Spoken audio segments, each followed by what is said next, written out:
Is Three Graves Full about crime and punishment or about crime and self-punishment? I would definitely say that it is about crime and self-punishment. The concept of conscience is such a driving force for what Jason bumbles over and for what he gets right, that it very much is an engine to this story. And also just in concept, conscience is the leaping off point and the end point for justice. We are always trying to balance things back towards the right, and justice is sort of in there in the middle, but legal justice doesn't always work out for various reasons. And there's some small comfort in thinking at least the person will punish themselves in guilt and shame. Unless you're a complete psychopath, so no spoilers whether we're going to encounter any of those in Three Graves Fall. Which of your characters are easier to imagine and write about, the good guys or the bad guys, or are they all a bit of both? Oh, I think the characters, most of them are a little bit of both, like regular human beings. But I have to say that the bad guys, the antagonists, were a little bit easier to write. Boyd Montgomery and Gary Harris they kind of make more sense. They're riding a bad rail, but it's a straight rail, and it's easy to follow. And yeah, their breadcrumb trail is moldy, but it's easy to follow. But then counter to that, Tessa is also a very basic narrative, and she was easy to write, and she even balanced those guys out. So yeah, I think what do they say, that life and fiction are different because fiction has to make sense, and the bad news in this fiction is that the bad guys make a sick kind of sense. In a movie based on your novel, I would cast Jason Segel as Jason Getty and Mila Kunis as Leah. Am I off? No, I don't. I think they would be great. I've quite enjoyed people suggesting actors and actresses to me. It's been great. I mean, it's been very varied. Somebody said David Morse for Ford, and I thought that was fantastic. But they've all been really interesting. I don't think anybody has suggested anything that just seemed totally off base to me, because I could see how it would work out. I do not see actors when I'm writing. I don't envision specific people. In fact, I don't really see my characters physically more than about a watercolor, unless there's some very specific physical feature that's important. It's sort of like being on the inside looking out. I'm no more aware of what I look like than I am what they look like. I will say I'm having a massive talent crush right now on Aaron Paul on Breaking Bad. He's an amazing actor, and one of the things that that I love, that I think would be so important in the casting of Jason Getty, not like I have any say in it at all, would be somebody who can freak out and not lose their gravity. That's not easy to do, because we have to be able to watch it and get a giggle out of it, because it sometimes is kind of funny to watch people losing it, without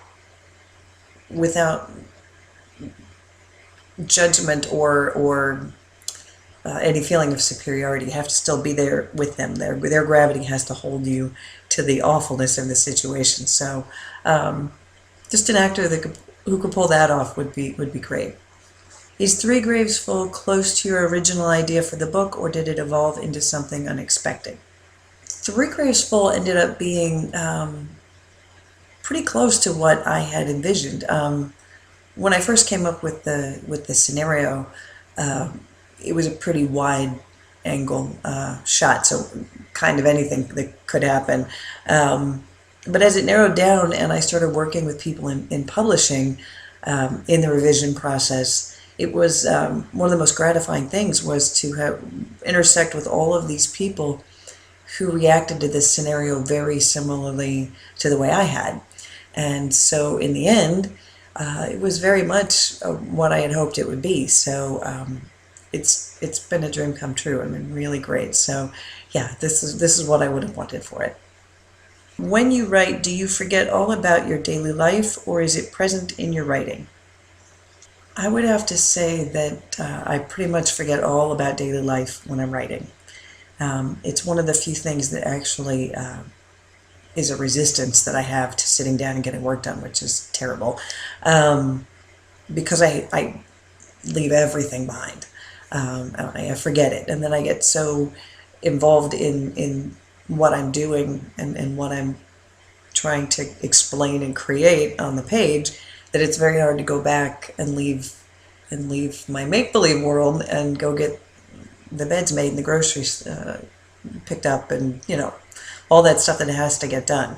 So it's a pretty good problem to have, I think. But yeah, they're very, very separate worlds. The nice part about the real world is you get to constantly scavenge it for things to tote over to the writing side, which is great. And to be fair, I think working things out in fiction, I think makes you a more competent problem solver, or at least more analytical in real life. I felt that it's made me better. I read about your love of car racing. Could it become a setting for one of your future novels? I only love Formula One racing. Where I live here is NASCAR country, and I've got nothing against NASCAR. The reason I can't enjoy it is that the field is too big. It's just too many cars, too many drivers, too many races. I love Formula One because it's one third technological marvel, one third death defying, just a mindset and a physical capability that I can barely comprehend. And then one third spoiled rich boy soap opera, which is fantastic. And you can keep track of it all because it's just 24 cars and 12 teams. So I guess in that it would make a great setting because you've got everything. So I will keep it in mind. Did your husband and children read your book? What did they say about it? My husband has read it several times. I probably lost count how many times I asked him to read it in part and in total. What's kind of fun about that is that he does not read fiction. He doesn't really read for entertainment. He reads for information. So he's a nonfiction guy when he's reading. And interestingly, it turns out he is a fantastic first line reader. And he's also a very smart guy. So winning his approval really does feel like an accomplishment, and he's very honest, but he's extremely supportive. I am incredibly lucky. So he is my first reader. My kids are not of the age where this would interest them at all. My oldest, I wouldn't have a problem with her reading it. It's just not where her head is right now. And the little one is still reading about probably happier things. And if you were to name one key theme in your novel, what would it be? I think the key theme was signposted in the original title of the manuscript, and that was The Liar's Margin. When I came up with the idea of a guy burying a body in the backyard and fretting about it so much, and he hires landscapers who end up discovering two entirely other corpses, I realized that a lot of the story was going to hinge on coincidence, which is kind of a tricky thing to do. So I thought that they needed to be bolted onto the ride with some really thematically strong bolts. So I kept writing and kept an eye out for what that might be, and I realized that they all lied. All of the characters lied either by omission or by complete fabrication, denial. They were and each one had a particular distance from the truth and which way they were going.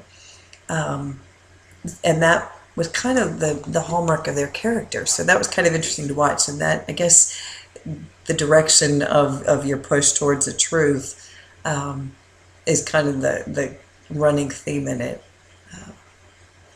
It's probably a little bit of a body count, but mostly about lying.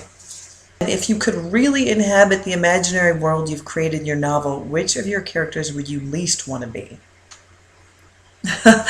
I would least want to be the dog, which is going to upset some people. I just wouldn't. I would never want to be a dog. But no, she's wonderful. But human wise, I don't think I could take the stress of being Jason. I don't. I think I would get very old very fast. So I think I would least likely, or at least like to be my main character, Jason Getty. That would be hard. Is Tessa modeled on your own dog? Tessa is not modeled. I don't have a dog. I've never had a dog. Some people think I don't like dogs. I love dogs. I love dog stories. I love dog personalities. I love how much people love their dogs. I love meeting dogs, but our lifestyle has never really been conducive to that. So we've never had a dog. So Tessa is actually a compilation of other people's attachment and to their dogs and the stories that I've heard. And she's a figment. She's my dream dog, and she doesn't shed, and she never fouls the house, and she's awesome.